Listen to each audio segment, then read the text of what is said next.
انس حقانی له چا ولې ګیلمن دی؟ بلخوا بیا پاکستان ته د تجهیزاتو په لیږدولو کې کوم طالبان لاس لري؟ ویډیو وګورئ ترڅو په دې هر څه خبر شئ. تیره ورځ انس حقانی په یو ټویټ کې له نورو طالبانو څخه د ګیلې په شکل ویلي و چې د منصب لپاره باید فعالیت ونه کړو ځکه بیا پښیماني لري. د طالبانو دغه چارواکي کیدای شي ملا فاضل او ملا عباس او نورو طالبانو ته اشاره وي ځکه د خوښې دندې ورته نه دي سپارل شوي. د یادونې وړ ده چې د طالبانو ترمنځ اختلافات زیات شوي او حقانیان غواړي چې د ملا برادر ملا یعقوب ملا عباس او نور له صحنې لرې کړي. حقانیان د پاکستان د پوځ مخفي ډله ده او غواړي یوازې په افغانستان کې د پاکستان ګټې خوندي کړي او له دین څخه د یوې سیاسي الې په توګه کار اخلي.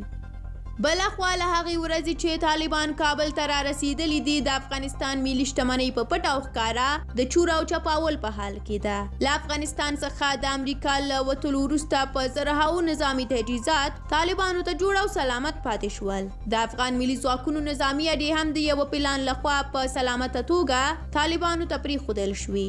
داسې اوازې دي چې دغه نظامي موټرې، ټانکونه، مرمۍ، موټر سایکلونه او ټوپک اکثریت پاکستان ته رسېدلي دي. د کابل د سقوط څخه څو ورځې وروسته هره شپه سلګونه ترپالي لوی موټر د تورخم او سپین بولدک له لارې له وسلو ډک لیږل کېدل او دغه لړۍ تر ننه پورې دوام لري. شنونکي داسې اټکل کوي چې د طالبانو او امریکا د تړون یوه پټه ماده همدا وه چې طالبان باید د کابل له نیولو څخه وروسته د پاکستان له لارې امریکایي نظامي تجهیزات بیرته امریکا ته وسپاري. کېدای شي د افغانستان دغه ملي تجهیزات ځینې د پاکستان لخوا غلا شي او ځینې نور یې بیا د کراچۍ له بندر څخه د امریکا پر لور روان شي.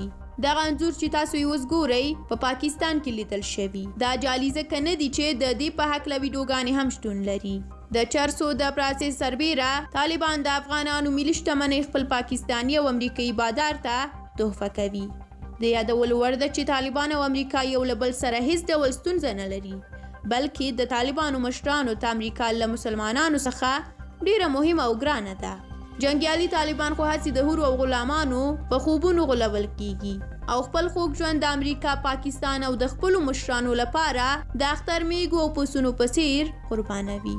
له تاسو ډیره زیاته مننه کوم چې دا ویډیو مو ولیدله. د نورو ویډیوګانو لپاره ضرور زموږ یوټیوب چینل سبسکرایب کړئ. تر بیا بلې ویډیو ښه وخت ولرئ. د خدای په امان.